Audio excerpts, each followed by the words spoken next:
Kenaikan harga barang makanan dan minuman adalah terbaik sejak kerajaan Madani mengambil alih.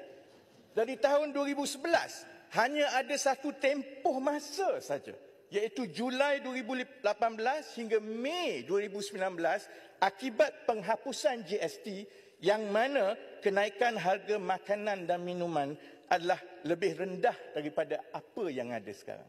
Saya huraikan semua ini supaya jangan mudah menuduh kerajaan memutarbelit angka ekonomi. Semua ini ada di segala laporan.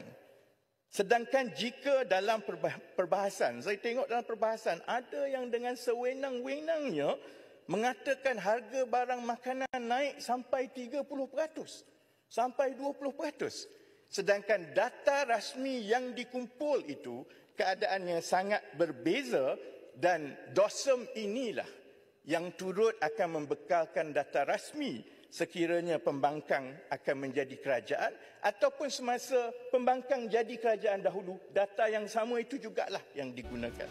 Yang Berhormat sebut tentang data DOSM, saya tak mempertikaikan. Tetapi selaku wakil rakyat, saya melihat realiti. Baik, too good to be true. Kalau dengan izin, apabila kita sebut 1.9, you beritahu orang kampung dekat luar, roti john naik atau tidak? Martabak naik atau tidak? Terpaksa saya dengan rendah diri kena mengaku memang dah naik. Tak apalah, kita boleh teruskan 1.9%, beritahu rakyat macam tu. Sama ada terima atau tidak, tak apa. Hakikatnya, saya nak minta jelasan yang buat. Tadi Yang Berhormat, saya tidak kata kerajaan tak perlu buat rasionalisasi subsidi. Saya sokong, saya faham kekangan yang ada. Kedua, saya cuma nak bertanya, dalam keadaan ini, apakah cara terbaik untuk kita menyasarkan semula subsidi? Itu yang saya bangkitkan. Yang Berhormat kata kita tidak ada solution. Saya rasa saya yang ini menyinggung perasaan saya. Sebab setiap kali saya cakap, saya datang dengan formula. Contoh, kalau kita kata T15 tadi, ya, T15 saya kata terlalu rendah. RM13,295 itu pendapatan isi rumah. Kemudian selepas PM umum, menteri kata pakai disposable income. Kemudian semalam menteri cakap belum ada kata putus. Jadi saya sebagai wakil rakyat datang mesyuarat, saya pun kata macam mana semua jawab dengan rakyat.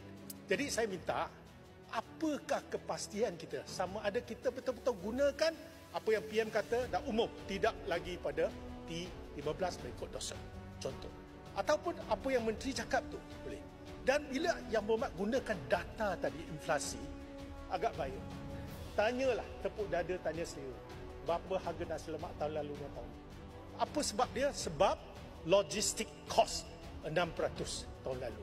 Itu yang menyebabkan tambah lagi, walaupun FMB tak naik sampai 8%, tetap 6%, tetapi kenaikan telah lalu kerana SST yang digunakan.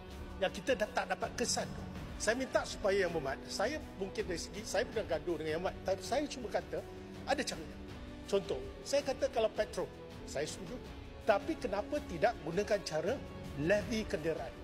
Nilai kenderaan. Kalau dia Tan Sri pakai kereta mewah macam adalah menteri pakai kereta besar, tak apa. Dia sanggup bayar RM1,5 juta, kenakan levy 2006. Dia bayar, kita terima terus. Dan itu digunakan, dimanfaatkan untuk orang miskin. Dan cara kita membuat penyasaran juga membantu rakyat. Tetapi kita terlalu banyak variables. Pemboleh upah terlalu banyak. Dan bila dah terlalu banyak, bila nak buat implementasi, sangat susah di bawah. Itulah pandangan saya, selaku orang yang pernah duduk sana, saya duduk sini tengah-tengah, saya cuma kata practical solution for the people. Itu saja sebagai jurucakap rakyat. Terima kasih Yang Berhormat.